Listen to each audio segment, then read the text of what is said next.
안경환 법무부 장관 후보자는 자진 사퇴를 했지만 인사검증의 책임론이 불거지고 있습니다. 당장 야3당은 오늘 조국 민정수석, 조현옥 인사수석을 국회로 불러서 인사검증 문제를 추궁하겠다는 태세입니다. 여야 간의 대치로 전국이 급속히 냉랭해지는 상황. 하지만 앞으로 남은 김상곤, 조대엽 후보자에 대한 인사청문회 역시 순탄치는 않을 전망이어서 대립은 오히려 더 확전되는 양상으로 갈 수밖에는 없을 것으로 보입니다. 앞으로 남은 인선을 어떻게 처리하고 또 대야 관계를 어떻게 풀어갈 것인가. 여당의 고민과 대안 들어보죠. 강훈식 더불어민주당 원내대변인 전화로 연결돼 있습니다. 강 의원님 나와 계십니까? 네, 안녕하십니까? 안경환 법무부 장관 후보자는 자진 사퇴를 했고 문재인 대통령도 인사검증이 부족했다라고 인정을 했지만 야3당은 책임을 조국 민정수석에게 돌리고 있는 상황이죠. 인사검증 문제를 추궁하겠다 해서 당장 오늘 국회 운영위에 조국 민정수석과 조현옥 인사수석을 출석시킨다고 하는데 지금 상황 어떻게 보십니까? 네, 사실은 좀 약간 도가 지나친 정치 공세다 저희는 이렇게 생각하고 있습니다. 예. 청와대에서도 설명했습니다만 인사검증 시스템 구축에 시간적 여유가 없었던 게 사실이고요. 예. 그러다 보니까 박근혜 정부의 인사검증 방식을 그대로 사용하면서 이런 문제가 발생됐던 부분에 대해서 저희도 아프게 생각합니다. 하지만 이 문제를 더욱 확전시켜서 조국 수석이라든지 아니면 조현옥 수석을 운영위원회 불러겠다고 이야기를 하는데요, 야당에서. 예. 그 이전에 사실은 운영위원장은 늘 여당에서 맡아서 했습니다. 그렇죠. 그런 면을 생각해 보면 사실은 대통령 탄핵으로 청와대의 권력은 바뀌었습니다만 아직도 국회의 권력은 자유한국당이 여당 노릇을 하고 있기 때문에 생기는 문제가 아닌가 이런 생각입니다. 정치권 일각에서는 국토부 장관 후보자의 김현미 예결특위 위원장을 지명했을 때 네네. 민주당이 예결위원장 자리를 한국당에 주고 운영위원장을 넘겨받았어야 되는 거 아니냐 이런 지적이 나오거든요. 예결위원장도 물론 그렇게 논의할 수 있습니다만 저희 입장에서는 현재에 있었던 예결위원장 이미 예결위원장 자리가 내정되어 있던 사람을 바꾸는 것보다는 오히려 전체적인 것들을 같이 고민했어야 된다는 것이고요. 아직도 충분히 운영위원장 자리를 놓고 가령 농해수 위원장이라든지 윤리특별위원장들이 다 비어있기 때문에 예. 이런 것들까지 폭넓게 논의해서 자유한국당이 여당이기 때문에 꼭 가져야겠다는 자리들이 있었습니다. 예. 그리고 그런 자리에 대해서는 합리적으로 내놓고 그리고 정권교체에 국민의 여망을 좀 반영하는 노력을 한다면 이걸 내놓고 우리가 이제 더 이상 여당이 아니니까 여당이기 때문에 가져야겠다는 자리는 다시 이제 여당된 더불어민주당한테 양보하겠다는 자세로 나오는 것이 보다 합리적이지 않았을까 이런 생각합니다. 예, 좀 설명을 해드리면 이제 예기치 않은 탄핵 국면이 되다 보니까 여야 입장이 교차를 하면서 운영위원장을 야당이 그러니까 전에는 여당이었죠. 야당이 맡게 된 건데 청와대 견제 기능이 있기 때문에 오히려 국회의장 자리보다 운영위원장 자리를 여당이 보통은 가져가려 하는 거죠. 그게 관행이고요. 근데 만약에 정우택 위원장이 반환을 못하겠다고 하면 지금 임기가 한 1년 정도 남았는데 그럼 별 도리가 없는 겁니까? 네, 사실상 그 20대 국회 들어오면서 처음에 여당이 해야겠다는 것 이러이러한 예를 들면 운영위원회, 정보위원회 이런 예. 또 법사위원회 이 자리를 가져야겠다라고 이야기하면서 그 나머지를 자리를 가지고 그 위원장 자리를 가지고 의석수대로 좀 우선적으로 야당한테 배분하겠다 이렇게 됐던 부분이 있기 때문에요. 예. 그거를 전면적으로 다 개편하는 것은 저희도 쉽지 않을 거라고 생각합니다. 하지만 국회 운영위원회가 아시겠습니다만 청와대나 이런 데들을 직접적으로 감시하고 또 이런 기능을 갖고 있는데 야당이 이 자리를 했을 경우에 늘 이런 식으로 청와대에 누구누구 수석을 부르겠다, 누구누구를 부르겠다 이렇게 하는 것들이 예. 국정 운영에 도움이 되지 않고 더군다나 이번 대통령 선거 이후에 지금까지 모습은 어쨌든 나라가 비상시국이니만큼 이런 부분에 오히려 야당이 여당의 역할을 하는 것보다도 여당에게 양보할 것은 과감하게 본인들의 원칙대로 양보하는 게 도리다 이렇게 생각합니다. 예. 그럼 오늘 운영위에는 여당은 참석을 안 하시는 건가요? 두 가지가 방법이 있는데 아직 좀 저희가 논의해봐야 되겠습니다만요. 예. 참석을 안 하는 것도 방법이라고 생각이 들고요. 또 하나는 참석해서 운영위원장 자리를 내놓고 사회권을 넘기고 진행을 하자 이렇게 진행할 수도 있을 거라고 봅니다. 근데 정우택 원내대표는 오늘 운영위에서 두 수석에게 책임을 묻겠다. 상응하는 책임을 묻는 조치가 취해져야 된다. 이런 입장인데 오늘 운영위에서 어떤 결정이나 조치가 내려질 수 있는 부분입니까? 아니, 일단 뭐 그 이전에 그 조치나 결정이 날 수 있는지 상황 점검 이전에요. 예. 사실은 지난 정부에서 우병우 수석이 나온 전례가 없다라는 이유로 국정농단의 책임자로 사실상 지목됐음에도 불구하고 우병우 민정수석을 부르지 못하게 했던 게 자유한국당이었습니다. 그럼에도 불구하고 그렇게 나라가 국정농단까지 이르는 지경에 민정수석을 부르지 못했던 전 정부의 어떤 책임자 중에 한 명으로서 현 정부의 지금 이 문제로 더군다나 예. 이것들에 대해서 사실관계를 명확하게 했음에도 불구하고 이 문제로 불러내린다는 것, 이것은 정치 공세 이상도 이하도 아니다, 저는 이렇게 생각하기 때문에요. 예. 물론 저희가 그런 논의는 뭐 해볼 수 있다고 생각합니다만 이 정치 공세에 대해서 국민들이 납득할 수 있을까, 저는 좀 의구심이 드는 지점입니다. 그리고 안경환 후보자 낭만은 주광덕 의원의 판결문 공개 논란으로 재점화되는 분위기인 것 같은데요. 그러니까 주 의원은 적법 절차에 따랐다고 얘기를 했는데 민주당은 언론에 공개되고 보도된 경위에 대해서 의구심을 제기했죠. 이거 어떻게 되는 내용입니까? 그러니까 일단 주광덕 의원께서 그 안경환 후보자의 과거 개인사, 그건 본인이 아니면 거의 확인하기 힘들거나 또는 이정열 전 판사가 말한 것처럼 혼인무효 소송 관련 판결문을 공개하는 거는 가사소송법에 위반에 해당된다고 하지 않았습니까? 이런 상황들이 이제 됐는데, 공개가 되었는데, 이거 합리적으로 생각해 보면 전산화되지 않은 40년 자료를 그렇게 빨리 회신받았다. 뭐 본인은 6월 15일 날 의정자료 시스템을 통해서 공식적으로 요청했다고 하는데, 이런 부분에 대해서 전산화가 되지 않은 자료가 그렇게 빨리 회신이 올 수 있는지 합리적 의심이 들고요. 사실은 이런 말씀을 좀 드리긴 외람됩니다만, 주광덕 의원이 워낙에 검사 출신 아니겠습니까? 그리고 김기춘 비서실장 시절에 정무비서관을 했던 분입니다. 이분이 어쨌든 검찰 개혁을 하겠다고 하는, 그리고 안경환 후보자에 대해서 이런 부분이 나온 것, 이것들도 한편으로 보면 어떤 의혹을 가지기에 충분한 여건이 아닌가 이렇게 생각합니다. 그러니까 관련해서 청와대는 한 발 더 나가서 이 사안을 법무부 내에 검찰 개혁을 반대하는 조직적인 움직임이 있다고 보고 있는데, 이 조직적인 움직임, 조직적인 반발이라면 그 배후도 있다고 보시는 겁니까? 네, 뭐 저희가 그 배후가 있다 없다 이렇게 말씀드리기 이전에요. 그냥 국민들이 생각해 볼 땐 그럴 것 같습니다. 이번 정부에서 검찰 개혁은 굉장히 중요한 화두이고 또 국민들의 요구가 많은 지점 아니겠습니까? 네, 그런 면에서 어쨌든 안경환 후보자나 조국 수석에 대해서 그런 기대를 갖고 임명한 것은 사실입니다. 그럼에도 불구하고 이것이 주광덕 의원을 통해서 이런 과거의 아주 사적인 문제가 공개되고 그 판결문이 돌아다님으로 인해서 사실은 본인이 좀 낙마하는 데도 큰 영향을 미쳤고요. 나아가서 우리 아까 모두의 우리 앵커께서 같이 말씀하셨습니다만 조국 수석까지 운영위원회 자리로 불러서 추궁하겠다라고 하는 게 과거 여당의 모습 아니겠습니까? 이렇다면 이것이 그냥 단순하게 인사청문회에 대한 문제점을 지적하는 것인지 아니면 더 나아가서 이 검찰개혁 자체에 대해서 문제제기를 하고 그거를 반대하려고 하는 흐름이 있는 거 아닌지는 오히려 국민들의 눈높이에서 생각해보면 이건 뭔가의 기득권 세력들의 움직임이 아닌가라고 충분히 의심할 정황이 된다고 생각합니다. 그나저나 대통령이 강경화 외교부 장관 임명을 단행하면서 야당은 일제히 그 대통령이 협치를 깼다 이렇게 비판을 하고 있습니다. 뭐 3당이 저마다 온도 차이는 좀 있지만 당장 그 국회 상임위를 일제히 보이콧하면서 파행이 이어지고 있는데 지금 상황 어떻게 보세요?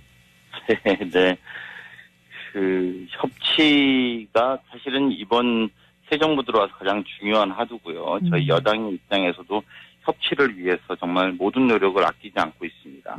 대통령과 청와대도 물론 이 노력을 아끼지 않다고 생각합니다. 제가 오히려 반문드리고 싶은 건 과연 협치의 기준이 뭘까요? 우리 협치하는데 협치의 기준은 결과적으로 국민의 눈높이에 맞는 것이 돼야 될 것이고 나아가서 국익에 맞는 정치를 해야 되는 것 아니겠습니까?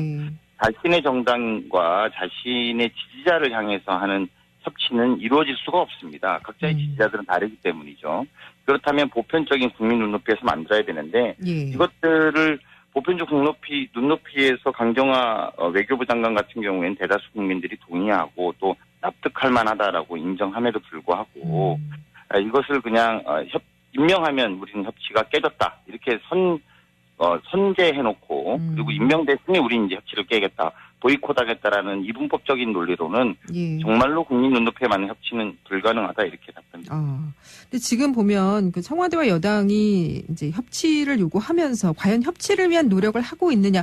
지금 대변인께서는 하고 있다고 말씀을 하셨지만 또 아니라는 의견도 사실 있습니다. 그러니까 네. 예를 들면 뭐 청문회는 참고용이고 국민만 보고 가겠다 이런 이야기들. 그럼 앞으로 청와대와 여당은 야당이 저렇게 반대를 해도 여론 지지율이 어느 정도 이상 나오면 이번에 한 60% 이상 나왔죠. 임명할 수 있다는 것으로 그렇게 해석이 가능할까요? 그렇게 보시는 것보다 이를테면 국회 청문회는 참고용이라는 이야기는 앞뒤 맥락을 좀 잘라서 설명하신 것 같습니다. 예. 실제로도 과정에 있어서 민주적 절차 또 인사청문회법에 의한 절차를 다 밟았습니다. 그런 과정에서 국회와 야당이 충분한 반대를 한다면 그런 부분들을 받아들여야 된다고 청와대도 인식하고 있습니다. 예. 다만 이것과 반대로 말이죠. 무조건적인 반대를 한다면 그것들은 또 우리 국회 입장에서 충분한 답을 내지 못했기 때문에 예. 그렇게 좀 국민의 여론을 눈높이를 기준으로 해서 할 수밖에 없다라는 애로사항을 말한 것 같고요. 물론 예. 그럼에도 불구하고 청와대 대변인은 적절하지 않은 표현을 했다. 저희는 그렇게 생각합니다. 예. 하지만 이 부분에 있어서 여론조사의 반영, 그러니까 즉 바꿔 말하면 이런 것이죠. 과정상의 인사청문회법을 존중해서 국회가 충분한 과정을 다 밟았고 그렇다면 그 마지막에 결정 단계에 있어서는 여야의 합의가 중요합니다만 예. 이게 합의가 정략적인 이유로 되지 않을 경우 청와대나 대통령은 현재의 비상시국을 어쨌든 무엇을 기준으로 돌파할 거냐 이렇게 예. 본다면 국민들의 지지가 있으면 임명을 하는 것이고요. 예. 만약에 그 와중에 국민의 지지마저 없다면 청와대는 다시 그것을 처리하겠다라는 그런 뜻으로 받아들이면 될 것 같습니다. 예, 이번에 안경환 후보자가 낙마를 하게 된 것도 그런 부분이 사실 있죠. 그러니까 네. 국민들 입장에서야 국민 여론을 반영한 청와대의 결정이라고 보면 크게 무리가 있는 것은 아니라고 볼 수 있지만 사실 국회라는 것이 국민의 대의기관인데 이렇게 야당의 의견이 또 이렇게 묵살되는 모습 이것 또한 또 국민의 의견에 반하는 부분이 되지 않을까라는 생각도 듭니다. 그러니까 야당의 의견이나 요구를 좀 반영하면서 이렇게 갈 수는 없는 부분인가 많은 국민들이 답답해하십니다. 네, 저희도 답답합니다. 예. 한번 우리 앵커님하고도 상의 드리고 싶은 문제인데 예. 저희 입장에서 어떻게 하면 야당의 주장을 받아들이는 것일까요? 사실은 이번 청문회 정국이 들어오면서 예. 몇 명 중에 몇 명은 날아가야 되는 거 아니냐라는 이야기가 파다했습니다. 아하. 하지만 그 장관의 임명이란 자리를 뭐 하나 내줄 테니까 무엇은 통과해 주겠다. 뭐 과거에 떡 하나 주면 안 잡아먹지도 아니고 그런 식으로 장관의 임명의 문제는 할 수 없다고 저희는 생각합니다. 원칙의 문제. 그 실제로 그런 식의 물밑 접촉이 있었습니까?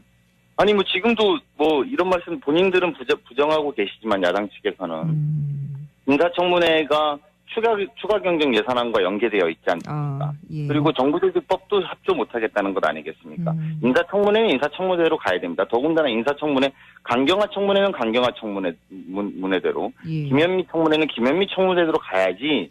이것이 예를 들면 임명되었다고 해서 이걸 못하겠다거나 또는 이런 것들이 진행됐기 때문에 우리가 추가 경정 예산안은 심사조차 하지 않겠다라는 것은 국회의 책임을 볼모로 국민들을 협박하는 것과 다르지 않다고 생각합니다. 예. 자, 문재인 정부의 국정 지지율이 80%에 이르고 있습니다. 그런데 여론은 또 변하기 마련이죠. 대통령도 그렇고 여당 대표도 그렇고 여론에 따라 가겠다고 단언을 하는 것은 이 부분이 혹시 차후에 문재인 정부의 발목을 되려 잡을 수도 있지 않을까? 혹시 그런 부담감은 없으신지요? 그렇게 여론에 기대거나 이런 건 아니고요. 더군다나 말씀대로 여론은 오르고 내리는 것인데 나중에 떨어지면 어떻게 하냐 이런 걱정에 대해서도 저희도 감사하게 생각합니다. 그런데 이런 부분도 한번 생각해 주십시오. 예. 지난 대통령이 저희가 보궐선거를 통해서 박근혜 대통령이 탄핵되고 새로 대통령이 뽑혔습니다. 예. 오히려 어떤 의미로 보면 청와대와 정부는 새로운 국민 요구에 맞춰서 만들어진 청와대와 정부라고 생각이 듭니다. 예. 반면에 국회는 아직도 이전 정부 시스템으로 운영된다고 해도 과언이 아닐 지경입니다. 아까 이야기했던 것처럼 국회 운영위원장은 과거 여당이 맡아서 하고 있고요. 예. 그래서 우병우 수석을 불러내지 못했던 전 정부의 운영위원장은 지금의 조국 수석을 불러내야 되겠다라고 이야기하는 정치 공세입니다. 이런 상황에서 보면 저희들이 지금 믿고 기대할 수 있는 건 국민의 지지밖에 없다라는 안타까운 현실이라고 해석해 주시면 될 것 같고요. 예. 그럼에도 불구하고 결국은 국민의 지지를 중심으로 맞춰 나가는 것이 현 정부의 안타까운 모습이니까 그럼에도 그런 노력은 저희가 끊임없이 하겠다. 그런 의지로 해석해 주시면 감사하겠습니다. 예, 알겠습니다. 자, 오늘은 여기까지 말씀 나누겠습니다. 고맙습니다. 네, 고맙습니다. 네, 지금까지 더불어민주당 원내 대변인이시죠. 강훈식 의원이었습니다.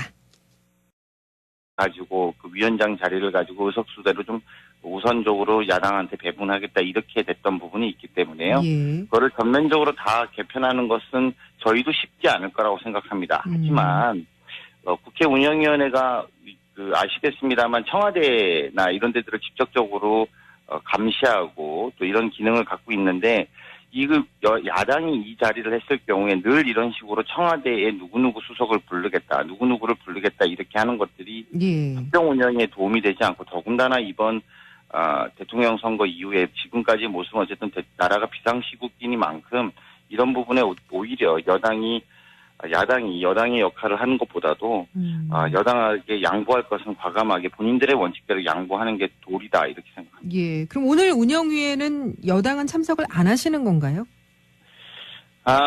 아직도 국회 권력은 자유한국당이 여당 노릇을 하고 있기 때문에 생기는 문제가 아닌가 이런 생각입니다. 정치권 일각에서는 국토부 장관 후보자의 김현미 예결특위 위원장을 지명했을 때 네네. 민주당이 예결위원장 자리를 한국당에 주고 운영위원장을 넘겨받았어야 되는 거 아니냐 뭐 이런 지적이 나오거든요.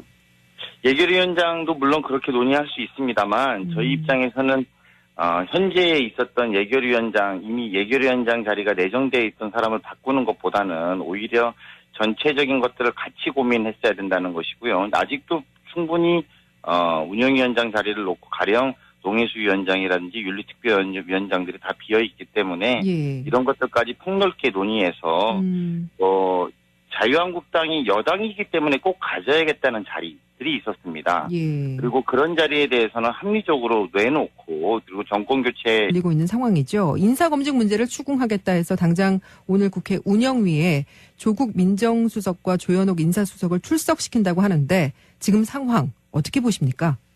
네, 사실은 좀 약간 도가 지나친 정치 공세다 저희는 이렇게 생각하고 있습니다. 예. 청와대에서도 설명했습니다만 인사검증 시스템 구축에 시간적 여유가 없었던 게 사실이고요. 예. 그러다 보니까 박근혜 정부의 인사검증 방식을 그대로 사용하면서 이런 문제가 발생됐던 부분에 대해서 저희도 아프게 생각합니다. 하지만 이 문제를 더욱 확전시켜서 조국 수석이라든지 아니면 조현옥 수석을 운영위원회에 부르겠다고 이야기를 하는데요, 야당에서. 예. 그 이전에 사실은 운영위원장은 늘 여당에서 맡아서 했습니다. 그렇죠. 그런 면을 생각해 보면 사실은 대통령 탄핵으로 청와대의 권력은 바뀌었습니다만 국민의 여망을 좀 반영하는 노력을 한다면 그걸 내놓고 우리가 이제 더 이상 여당이 아니니까 여당이기 때문에 가져야겠다는 자리는 다시 이제 여당된 더불어민주당한테 양보하겠다는 자세로 나오는 것이 보다 합리적이지 않았을까 이런 생각합니다. 예, 좀 설명을 해드리면 이제 예기치 않은 탄핵 국면이 되다 보니까 여야 입장이 교차를 하면서 운영위원장을